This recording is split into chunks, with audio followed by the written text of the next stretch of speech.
Let us pray. Almighty Father God, thank you so much, O God, today. Thank you for your help. Thank you for sustaining us. We are now at this stage of the review, and we are close to being able to finish the program. Lord, thank you so much. Holy Spirit, we acknowledge your presence. You are our strength. You are our source. You are our advocate dito sa lupa. Salamat po sa pag-sustain nyo sa amin, sa paggabay nyo sa amin, sa pag-guide nyo sa amin, O God. Thank you so much, O God. We praise you and we glorify you and we offer to you today. May this day, O God, be a most productive day in our review. These things, O Father, we ask in Jesus' name. Amen. Good morning. So, let us have this cover-plated beam, no? A cover-plated beam is basically a built-up beam. Ang pinagkaiba lang, hindi pre-cut section, hindi angle, hindi wide flange, kundi steel plate lang, no? So, linalagay lang either sa top or sa bottom or both, top and bottom. In this situation, meron tayong cover plate sa top and bottom, 320 by 12, that is placed, siguro, either welded or riveted or bolted dun sa main wide flange. The properties of the wide flange are this. Okay? Ang unang tinatanong dito, ang sabi, we are asked to find the section modulus of the section. So, ang depth natin is 560 mm or 0.56 meter. Ang centroid natin is here. So, this is our neutral x-axis. Or I will also call this the global x-axis. And this is our G. Na? So, by symmetry, nandyan yung centroid natin. Kung 560 to, so this is 280. Okay? Alright. Now, ang section modulus, alam natin is I over C. I-solve lang muna natin yung moment of inertia nito. So, the moment of inertia of this section is Ix of the wide flange. Ito about the neutral axis, x, plus yung moment of inertia ng cover plate, dalawa sila. So, 2 times Ix local ng cover plate plus itra-transfer mo sila from here to here plus area of cover plate times the transfer distance squared. Yung transfer distance, kung eto 0.56, so this is 0.28, no? 1 half of 0.56, 0.28. Tapos eto 1 half of 0.012, that is 0.006. Kaya yung transfer distance is 0.286 quantity squared. So yung Ix ng wide flange, it's given to be this one, 0.001568 meter to the fourth plus 2 times Ix of a cover plate, that is 112 of base height cube, naka-meter to the fourth. So 320 in meters, that is 0.320 depth cube. Yung D is 0.012 cube. Plus area, the area is 0.320 by 0.012 times 0.286 quantity squared. Okay? So, you calculate this and you'll be able to get Ix to be 2196.3 times 10 to the minus 6, and this is meter to the fourth. Kuha niya? So, therefore dito, we are ready to get our Sx. Our Sx is Ix over our C. Yung Ix natin is 2196.3 times 10 to the minus 6 over the C. Yung C natin, kung ito is 0.56, 012, 012, so this is 0.024 plus 0.56, 0.584.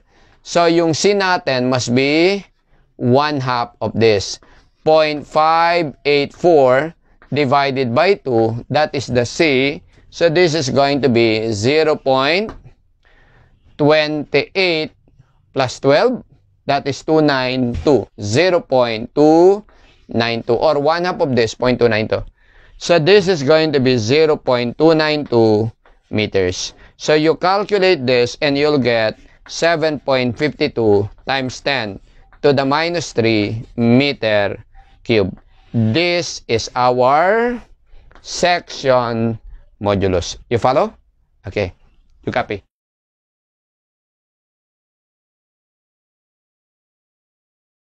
What is the required section modulus in order to be safe in flexure? In order to be safe in flexure, the requirement is the maximum FB actual, which is equal to MC over I or M over SX, no? Must be less than equal to FB allowable. Yung moment natin, sabi sa atin, it carries a total uniform load of 360 kilonewton per meter and the span is 6. The maximum moment due to uniform load of a simply supported beam is WL squared over 8 over SX must be less than equal to FB allowable. It is said here that FB allowable is 0.6 of FY.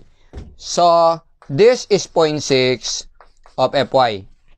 In-specify na siya, so hindi natin gamitin yung detail ng code, no?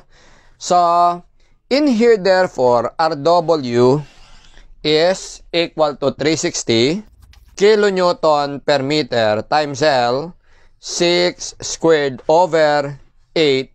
This is kilonewton meter. Naka-kilonewton tayo in meter. Over SX must be less than or equal to 0.6 of Fy.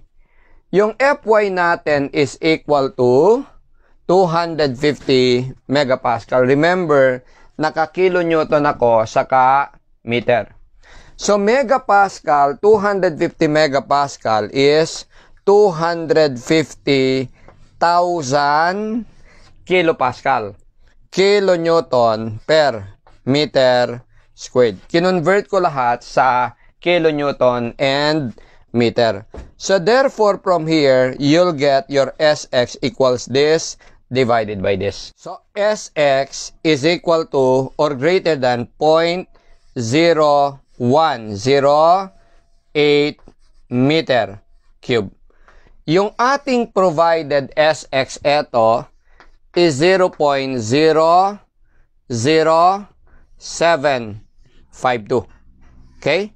Or this is, eto is 10.8 times 10 to the minus 3. Ito ay 7.52 times 10 to the minus 3. Yung required is greater than supplied. So, ibig sabihin, therefore, not okay, not safe in flexure. Kailangang i-improve yung section. Naintindihan? Paano naman tong letter C? We're asked to find the maximum deflection. So, for the maximum deflection of a uniformly distributed load simple beam, yung ating Y max happens at the center.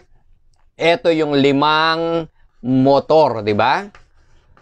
M is our code for 3, T for 8, R for 4. W, L to the 4th over EI. Okay?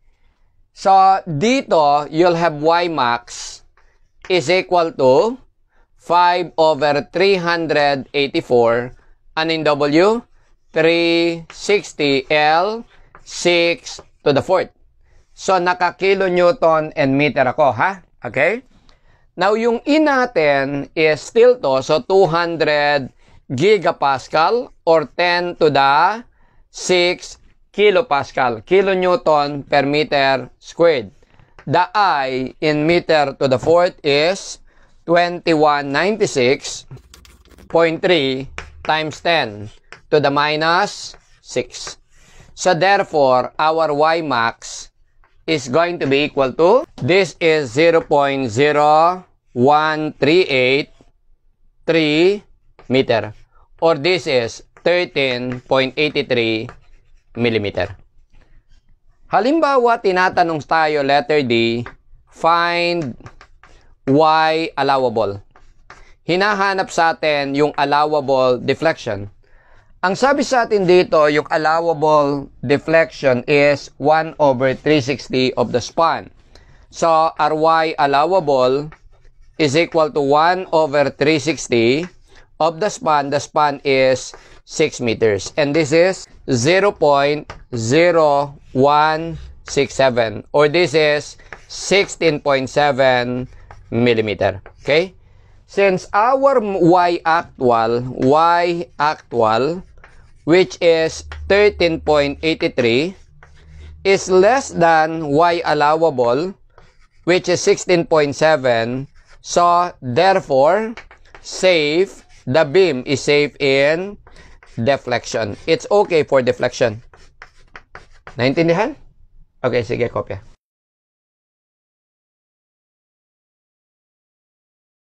What about this letter E? If flanges and plates are considered unstiffened, we're asked to find the maximum shearing stress. Our maximum shearing stress, FB max, must be the maximum shear force over the sheared area. Yung maximum shear force is going to be equal to, eto, since our beam is simply supported on 6 meters, and our uniform load is this one. So, this is 360. Diba, for simply supported beam, our Vmax equals reaction. So, hating kapatid by symmetry, ang mapupunta sa left is yung kalahati nito. Ibig sabihin, 3 meters. So, etong R natin, tong Vmax, is simply 360 kilonewton per meter times 3 meters. So, naka-kilonewton to para maging newton. So, that is times 10 to the third newton over the area. Yung area natin is what? The total area is, sabi sa atin, yung total area for shear, since this are considered unstiffened, so ang makakasama lang dito, etong buong portion na to, which is the total D, which is 584 times the thickness of web. And the thickness of web is 18 millimeter. So dito, it is 584 times our thickness, which is 18 millimeter. So ito, millimeter squared, ito newton, ang labas nito, newton per millimeter squared, and that would be megapascal. So this is 102.74 megapascal. Okay? Kung tinatanong tayo letter F, find FV allowable. Yung FV allowable natin is given in the problem, which is 0.4 of Fy. Kahit hindi given to, that is the code for FV allowable. So this must be 0.4 of Fy. Our Fy is 250. So this is times 250. So this is 100 megapascal. Notice, since our actual stress is greater than allowable, this is not safe for vertical shear. Ang pwede mong gawin dyan, maglagay ka ng stiffeners, no? Maglagay ka ng stiffeners so that etong mga flanges hindi mag-bend. You follow? That will decrease the actual stress. Naintindihan? Okay, you may copy.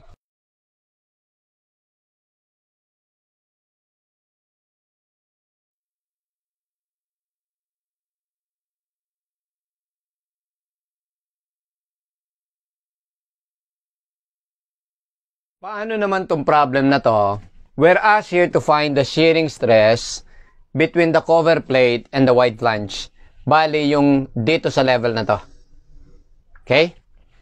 So, ang pinag-uusapan, shearing stress dito. Okay? So, yung horizontal shearing stress must be equal to VQ over IB. Itong I na to understood about the neutral x-axis, which is equal to this. 2196.3 exponent minus 6. Tapos, yung B natin is the smaller b. The more critical b between this and this, anyway, this is not given, is this one, 320. So, meron tayo nito. Yung V, alam din natin yan, that is 360 times 3. Tama? So, this is going to be 1080 kilonewtons. Okay? Ito yung V natin. Ito yan, di ba? So, 360 times 3. This one. That is R. 1080 kilonewtons. Now, ang pinaka-problema lang natin dito, yung Q. Our Q must be moment of area or summation of moment of area about the neutral axis.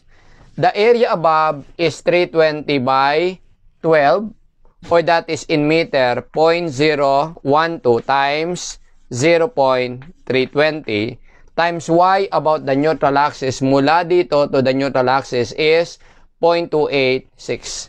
So, this is 0.286. So, computing this, you'll get 1.098 times 10 to the minus 3. Okay? So, therefore, we are ready to solve our FVH. Our FVH is going to be V, that is 1080 kilonewton, or that is 1,000 newtons, times Q, which is 1.098 times 10 to the minus 3, over I, your I is 2196.3 times 10 to the minus 6 times B. RB is 320 or 0.320. So you calculate this now. Our FBH is 1.687 megapascal. Okay? Naintindihan? Ito yung maximum FBH. Clear? Okay.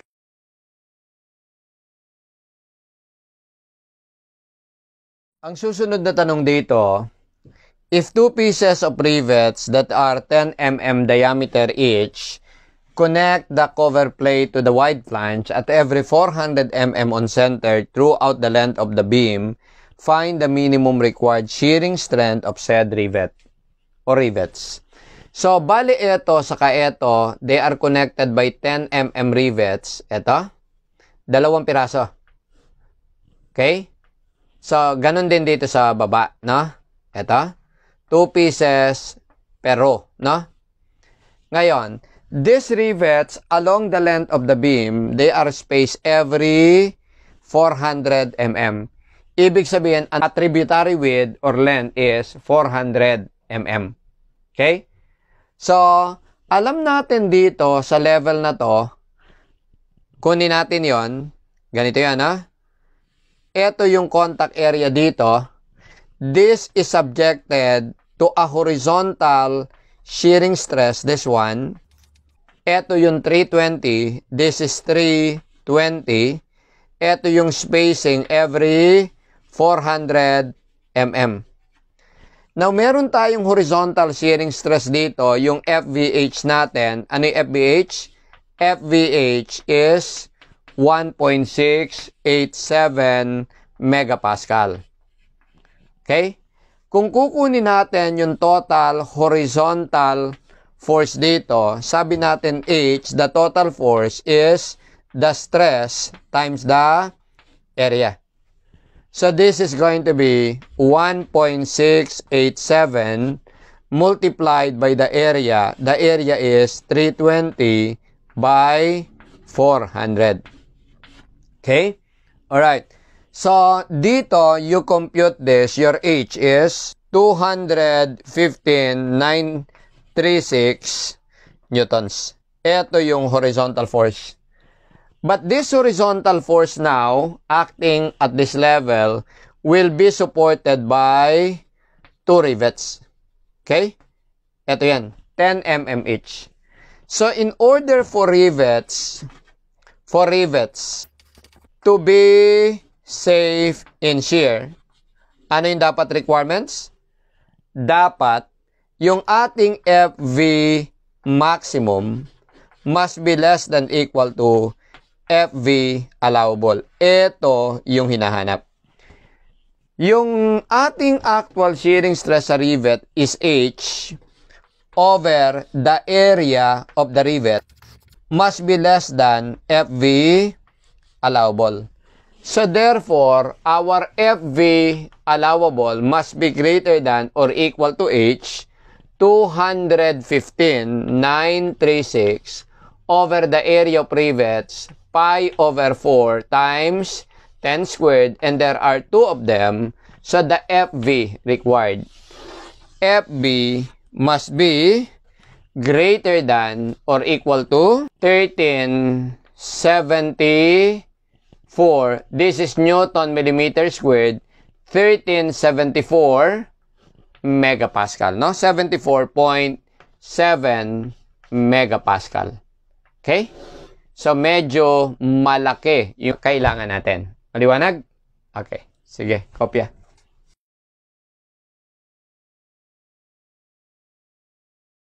Itong application na to, or specific problem na to, itong situation na to, medyo may kahabaan. Umigsi lang yung solution natin dito dahil meron na tayo nito. Okay? Pero, kung wala pa to, medyo may kahabaan yung magiging solution dyan. Na ito yung hinahanap, pero wala ka pa nito, isosolvin mo pa to. No? So, ang direct formula na ginagamit dito, ganito.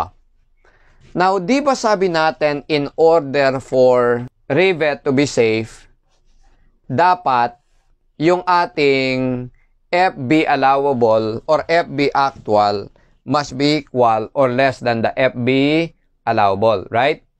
So, i-express natin in terms of force instead of stress. Dapat yung ating H actual must be less than equal to H allowable. Yung H actual galing sa actual shearing stress, yung ating H allowable galing sa allowable stress ng rivet. Yung H actual natin dito is simply FVH times area, right? Yung area natin is B by S. So, FH actual is FVH times area, no? Actual. While etong H allowable, eto is FV allowable, eto yon, FV allowable times area ng rivet. Or kung weld, area ng weld.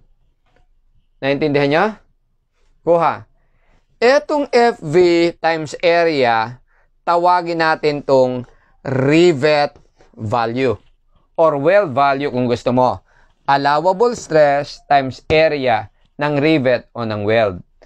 So, that is R. Yung FVH, di ba, this is VQ over IB.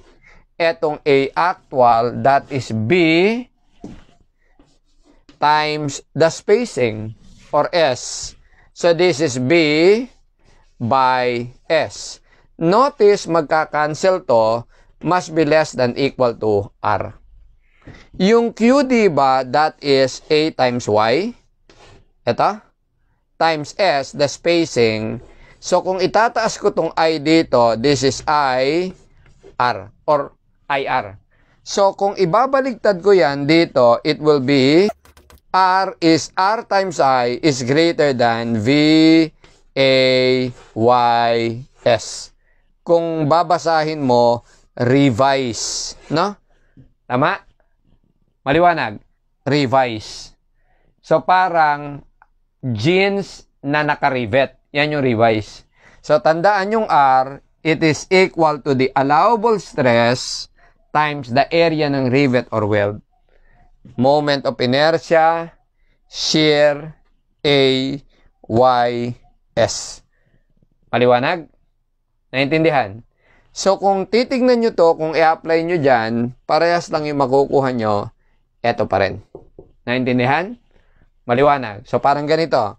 Yung R natin, the rivet value is FV allowable multiplied by area of rivet, pi over 4 times 10 squared times 2 rivets per row.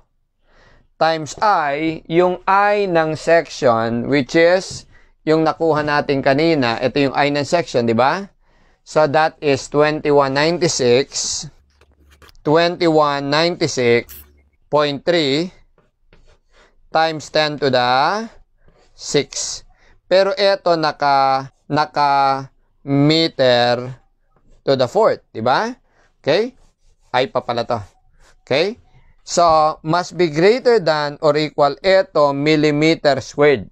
So, meron pa tong millimeter squared. Pag change mo sa meter squared, di ba? Yan ay magiging millimeter is 0.001 squared. That is 10 to the minus 6 meter squared. Is equal to or greater than V. Ano yung V natin? Yung V natin is 1080 kilonewtons. Or that is 1,000 newtons. Times the area times Y. Ano yung area times Y? Yan yung Q, di ba? Itong area na to, 320 by 12 by 286. Okay? So that is 0.320 by 0.012 by 0.286. Ito yung AY. Multiplied by the spacing 0.4. You follow? Lahat dito naka-Newton and meter, masosolve natin yung ating FV allowable. Okay? Yung FV allowable natin must be greater than or equal to the value obtained. You calculate that, so you will get here a value of 1375.2 megapascal. Yung discrepancy dito saka dito due to rounding of digits. Naintindihan nyo revise? Ang jeans na naka-rivet. Revise. You get it?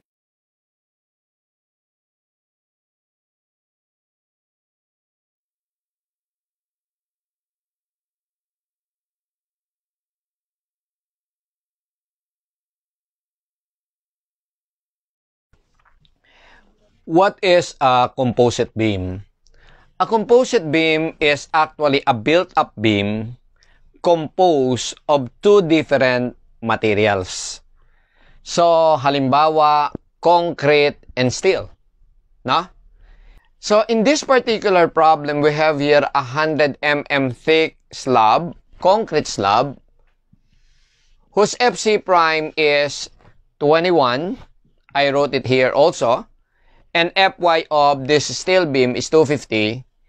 The concrete slab is connected to the wide flange using shear connectors adequately attached to the compression flange, which serves as the stiffener of this compression flange. Ibig sabihin, hindi talaga ito makaka-bend, no? Okay? Now, so, ang sabi sa atin sa problem, meron tayong concrete and steel. Yan yung ating composite section. Dahil pinagsama mo sila, then, they will act compositely, they will act as one, no? Now, yung beam daw is considered simple span of 6 meters, and this beam is spaced every 2.5 meters, and eto yung properties ng wide flange IX, I also wrote it here, 251.564, IY 16.033 times 10 to the 6. Area of wide flange 8760 and the weight is 1.606 Newton per meter. Whereas in the problem to find the maximum shape W in kilonewton per meter. Okay? So I would be presuming that this will be solve using considering only flexure. Okay? Now, the related or relevant NSCP code here are this. Yung effective width is simply the width of the overhanging slab acting compositely with a steel beam. So, yung B effective according to NSCP is the smallest of center to center of beam. Siyempre, yan yung tributary width. Or BF, the width of the flange plus 16 times T, or L over 4.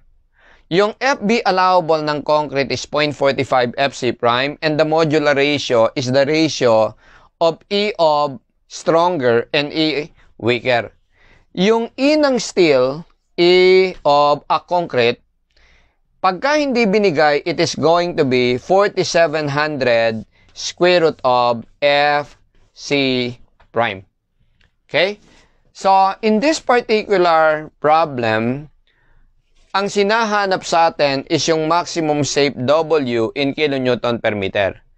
I-solve muna natin yung problem natin. Sabi natin, in order to be safe in flexure, dapat yung ating maximum FB actual, the maximum FB actual is simply the maximum moment MC over I, tung I laging about the neutral axis. Sabihin natin neutral x-axis must be less than FB allowable. Now, ang mga concern natin dito ito, concrete to, steel to. Magkaiba yung FB allowable niyan, no? Tapos, yung ating moment of inertia, because this and this are joined together, they will act compositely. Steel to, concrete to.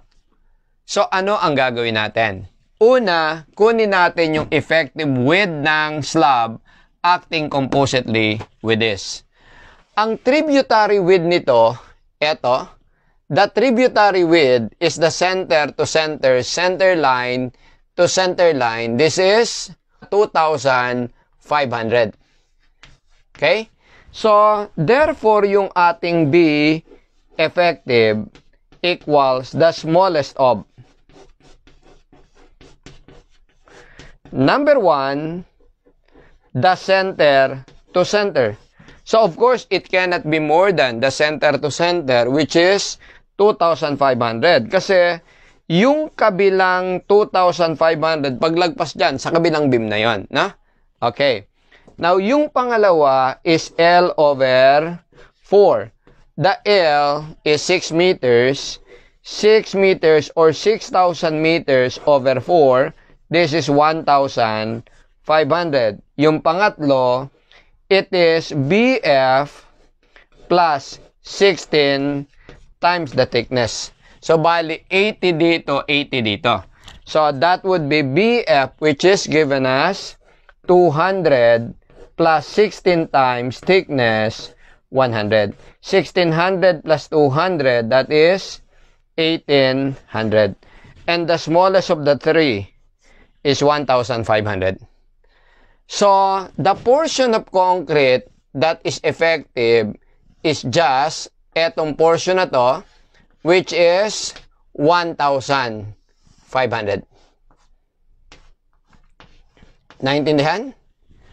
So, yung area ng concrete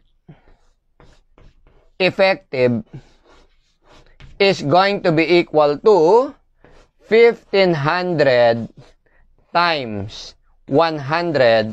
So, this is going to be 1,500. Tama? Or that is 150,000 millimeter squared. That is area ng concrete. Pero dito, take note, hindi mo pwedeng pagsamahin yung area ng concrete sa area ng steel. Magkaibang material yan eh. Kasi kung pwede yan, di dapat area ng hangin plus area ng steel, pwedeng i-add. Correct? So, obviously, in-exaggerate ko lang para makita natin magkaiba. No?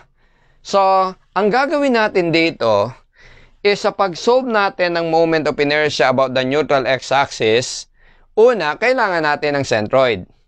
Pero ulitin ko, hindi natin pwedeng i-add yung area ng concrete sa area ng steel. So, ang gagawin muna natin dito, ito.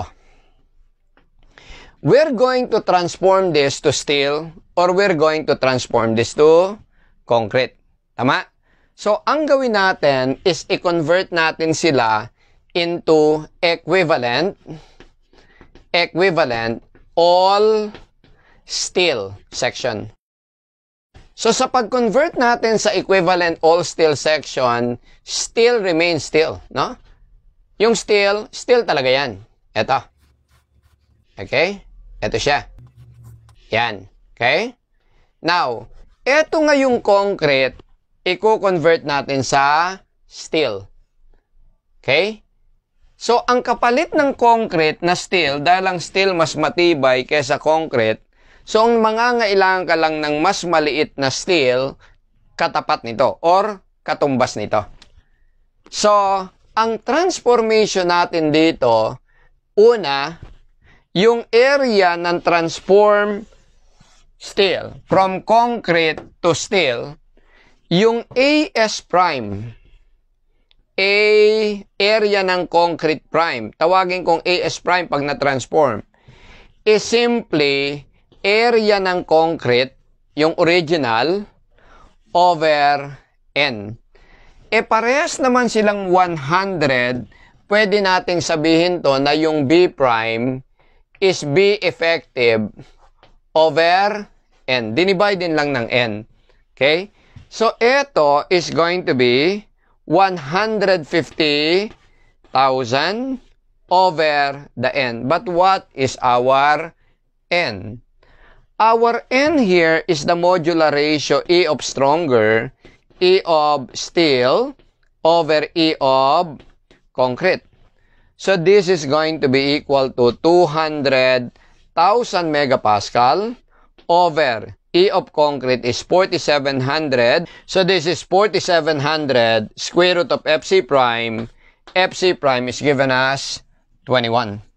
So, kapag ka sinolve mo to, this is 9.28. So, 150,000 over 9.28, this is going to be equal to, yung area ng concrete natin is going to be 16,164 millimeter squared. Or yung B prime natin, our B prime is going to be B effective over N. So, this is 1,500 or 1,500 mm over 9.28. And this is going to be equal to 161.64 millimeters. Siyempre, B prime times 100, this times 100 must be AS prime. So, etong section na to is now all steel. Kaya nga lang ito, equivalent steel. Naintindihan? Hindi lang yung area ang trinatransform, kundi pati yung allowable stress. Etong concrete, take note, ang FB allowable nito is equal to 0.45 FC prime. Pero kapag ka ginawa mo yung steel, mag-i-increase ang FB allowable niyan. Ito, ang FB allowable nito is going to be equal to yung original na material, 0.45 FC prime to be multiplied by modular ratio.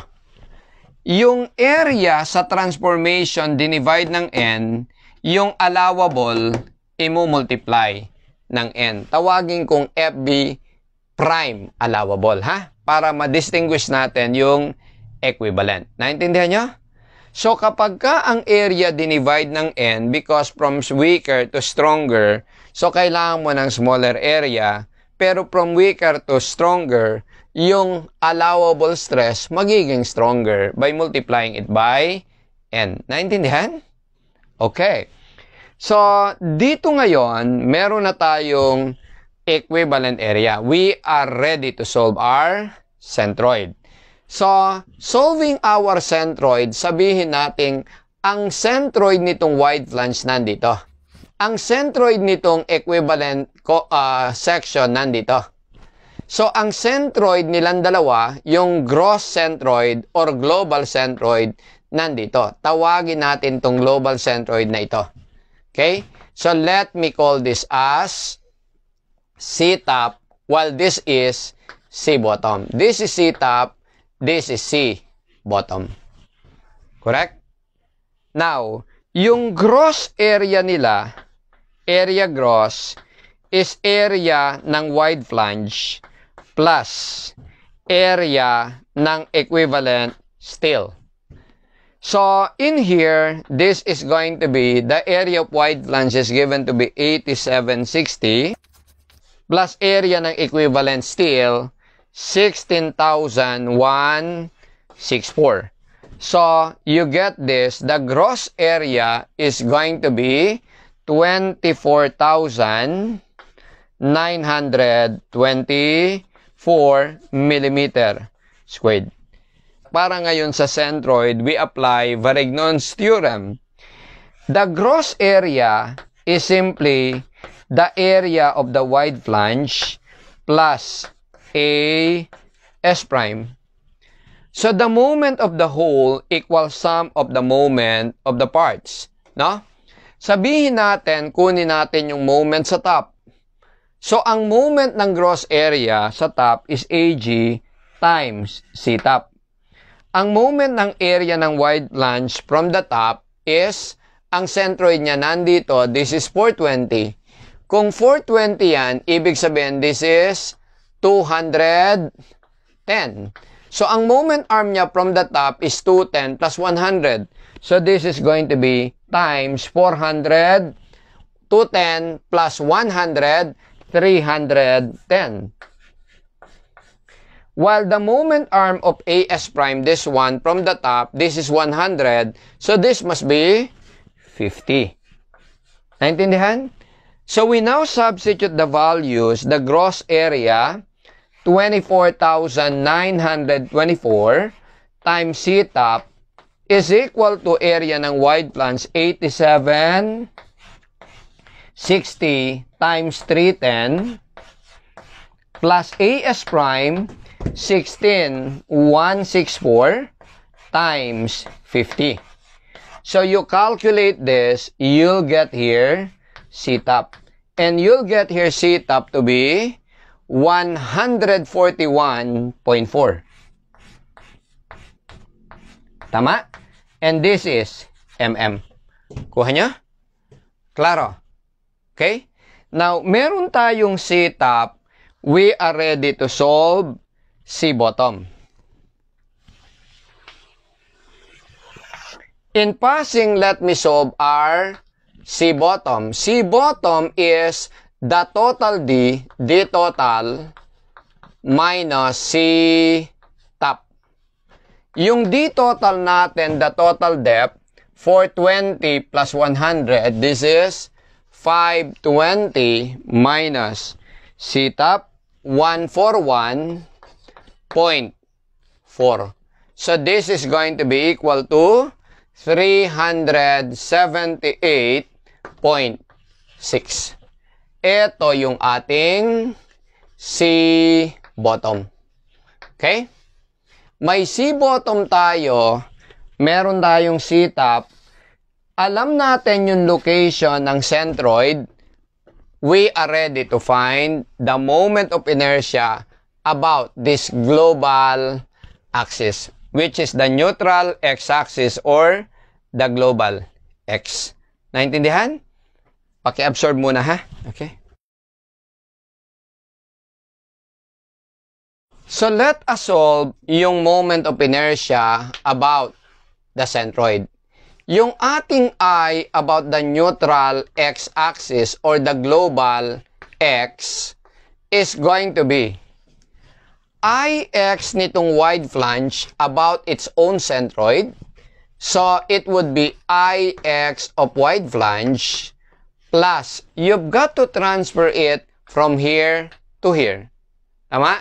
Ito yung transfer distance. And what is this? This is C bottom minus this is 210. Tama? Correct. So this is plus area of the wide flange times transfer distance squared. C bottom minus 210 squared.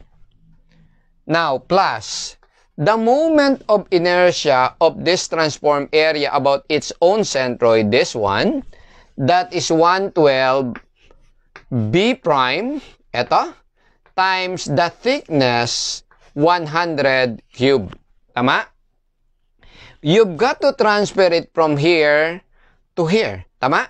To the global centroid. So the transfer distance from here to here is C top minus this one, which is 1/2 of 150. So plus AS prime times C top minus 50 squared. Tama? So we now substitute the values. We have IX of the wide flange. Yung IX ng wide flange is 251.564 times 10 to the 6 plus area of the wide flange, which is 8760, times C bottom 378.6 minus 210 quantity squared plus 112 of B prime. B prime is 161.64 times 100 cube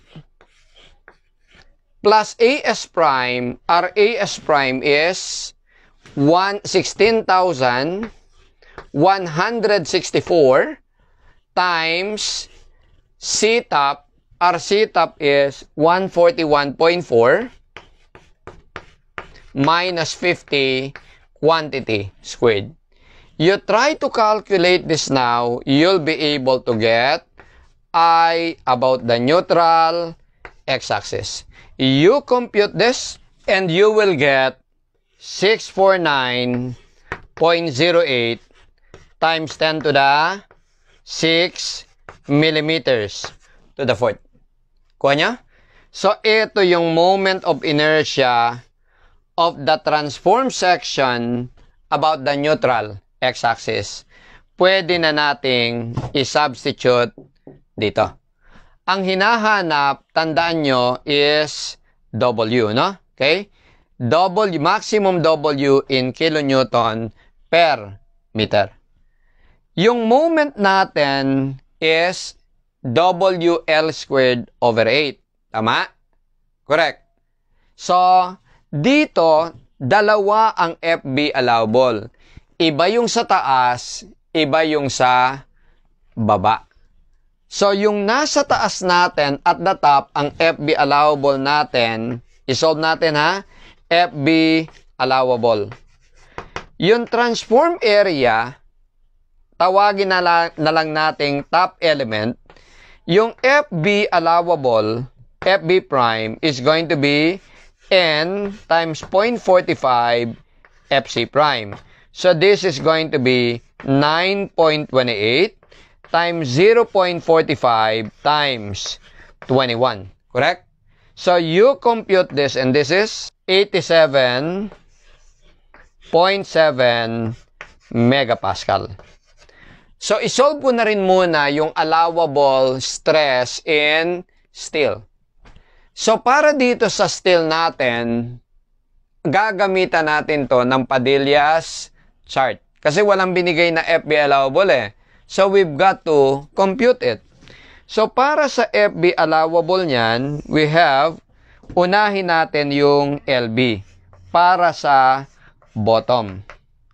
So, yung ating laterally unsupported length, take note dahil meron kang mga shear connectors, yung ating beam hindi basta-basta makakabend laterally. Tama? So, ang ibig sabihin, yung laterally unsupported length mo, LB, is practically 0. Dahil 0 yan, it is less than LC. Pupunta ka sa region 2. I-check mo ngayon yung web. Yung web natin is depth. Check mo yung depth over thickness of web. The total depth of web is 420 over the thickness of web is equal to 10. So, therefore, this is equal to 42. Tama?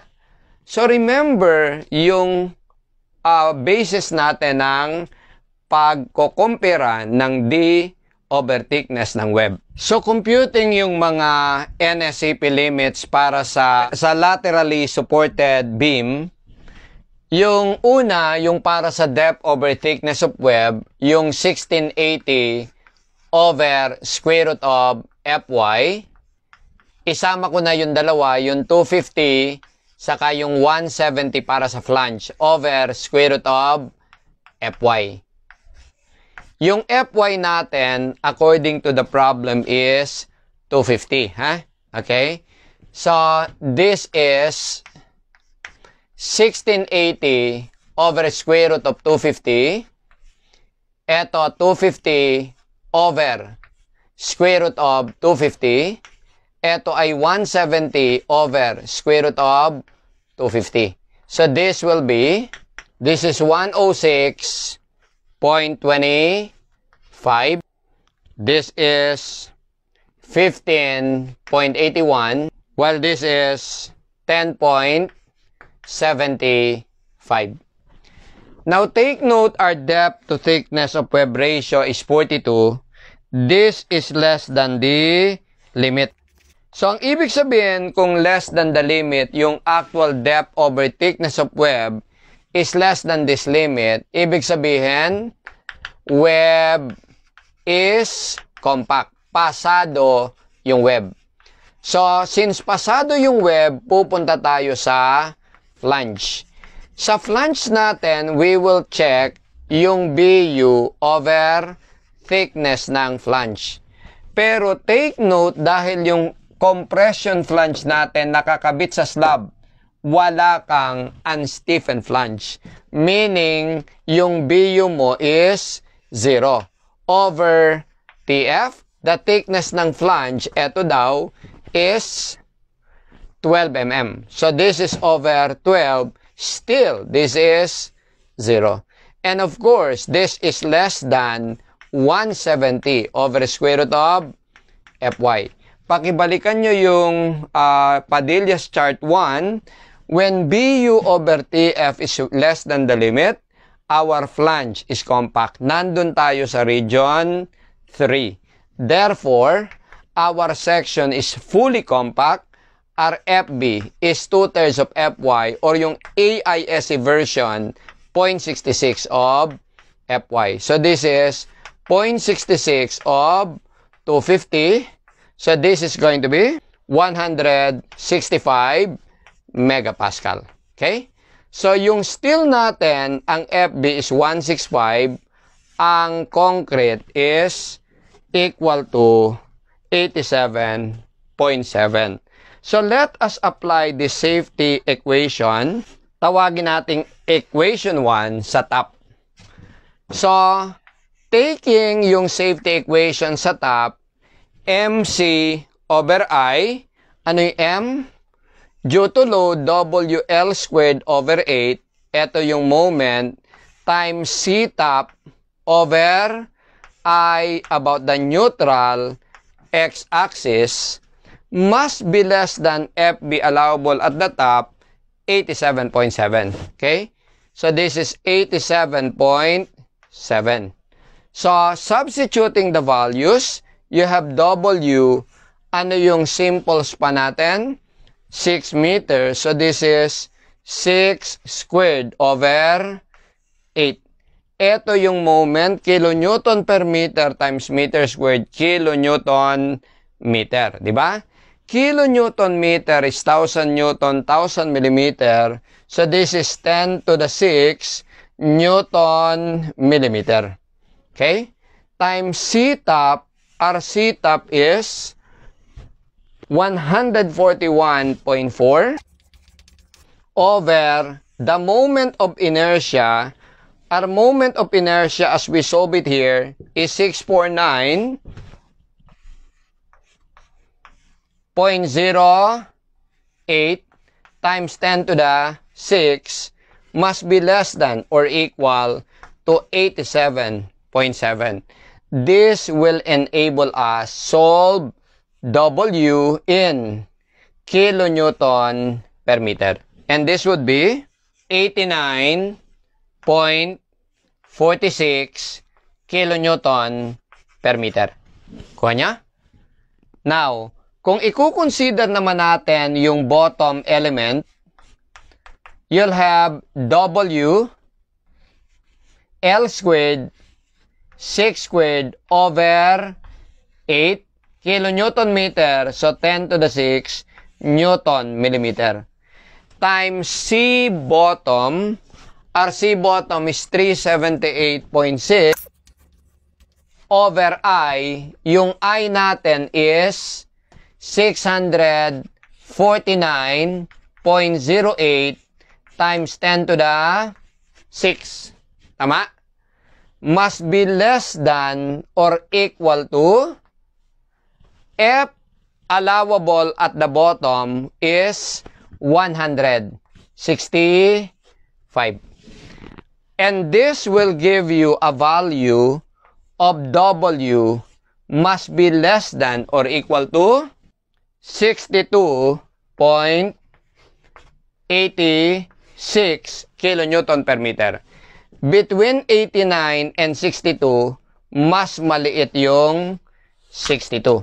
So therefore, this one will govern.